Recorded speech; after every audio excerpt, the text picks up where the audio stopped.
Hello and welcome to another My Aspie Marriage video. And in my previous video I talked about how there are some things that we actually have in common. And those things are the things that keep the relationship going.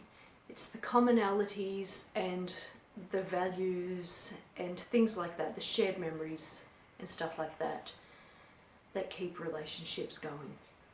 So when I was a little girl, we used to go camping in the bush, just a fire, food in an esky, a tent, and we would stay there for a couple of days having a great old time, going exploring, climbing trees and all sorts of fun. So I really liked that. And when I met him, I saw photos of his family camping and I thought, oh, this is quite good, has potential. And so I said to him, around the time that our first child was born, I said to him, would you like to go camping? And he said, do you mean like at a caravan park with a caravan and toilets and stuff like that? And I said no, just straight up camping in the bush, in the woods, with a tent, building a campfire, cooking on that campfire, and if you need to go to the toilet, you just go out in the bush with a shovel. And to my surprise, he said yes. And I was like, oh, bonus. Because I really like camping, so I was really glad that he said yes. And glad that he was interested in it, you know, that this would be something that we could do together. And so it is something we do together. It's something that we have gone off and done several times a year since we have been together, which has been really fun and fabulous. And aside from the fallout that we have with regards to when we first get there, the camping itself is actually probably, how do I explain this? We get along better camping than we do at home. And I think that that's because there are no dishes. It's not really finances to worry about. It's not really parenting issues or food issues or any of the typical conflicts that we have when we're at home. They're not relevant or present when we camp. So I find that he's really quite calm when we camp. He's less agitated and less stressed. And that would be because since anxiety is probably one of the things that he feels the most, with the pressure of everything with regards to everyday living, when you're camping you don't have that. You're just out in the woods, it's nature, the stars are out, it's just you and the campfire. There's no pressure to do anything, there's nothing that immediately needs to be done. You can go and fetch some firewood if you want, or chop some firewood and things like this, but there's no pressures. So I find that he's really kind of fun and casual and easygoing and more relaxed when we go camping. That being said, in the early days when we started to go camping, like after I made that suggestion and he said yes, and we made this huge list of all the things, when I say we, it was me, but anyway, we made this huge list of things that needed to be brought along. And we get there and there's something missing, like matches. And instantly he is losing his temper, blaming me. For some reason I'm the one who was in charge of bringing the matches and I'm the one who forgot. And on that note, it didn't matter what was forgotten. A torch, toilet paper, paper towels, it didn't matter. There's usually one thing maybe that you forget because it's hard to remember everything. And for whatever reason, I was the one who forgot. It was never him, it was always me. Why didn't you remember this? And then he gets agitated because he can't just say where are the matches, we don't have any, we're going to have to borrow some or something, and then all is well. Instead he's got to sort of, you know, fret about it, I suppose is a good way to put it.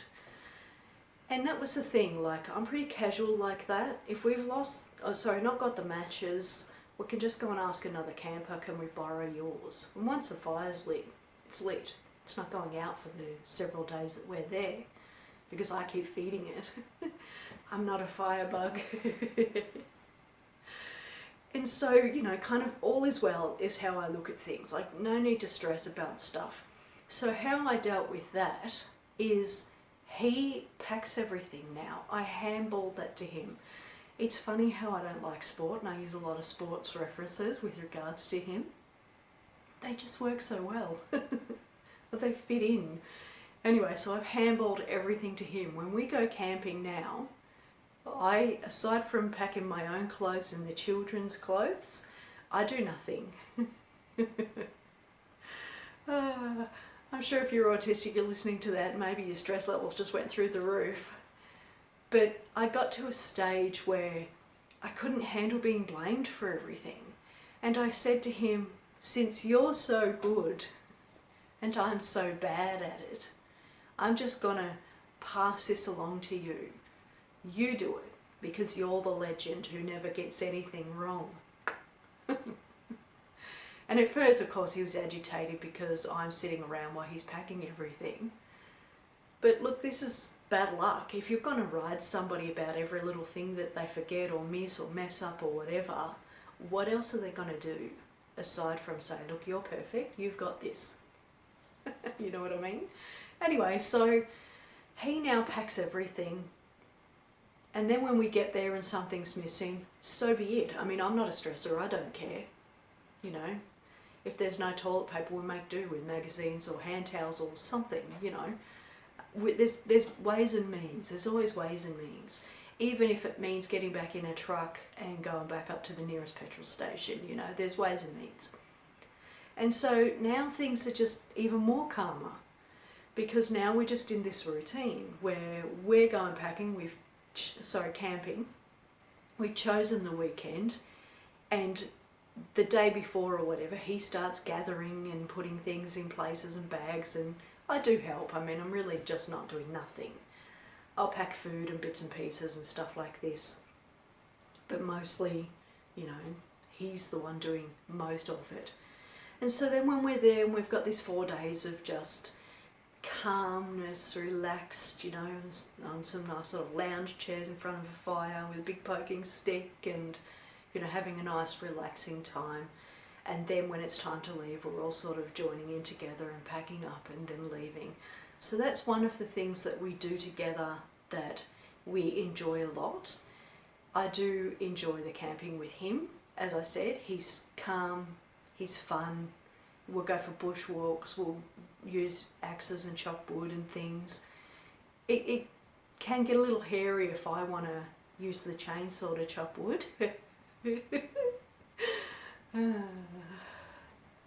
It's just how he operates. There's danger in using a chainsaw, and so therefore he's got to scream and yell about that because danger. So again, I just pass the chainsaw to him and say, you do it. I'll just stand back and watch. So aside from that, we have a pretty good time. I do like camping. I think it's one of the fun things that we do, and we've raised the children up on that too, so they'll come every so often. A couple of times a year we'll all go out and camp under the stars sort of thing, which is really kind of nice. So yeah, that's one of the things that we have in common. And how about yourself? I'm assuming that there would be things that you have in common with your partner that you do together, and they're the things, sort of the glue, as they say, that keeps a relationship together. And it doesn't have to be a lot of things. You don't have to have 50 billion things in common. You can just have this one thing.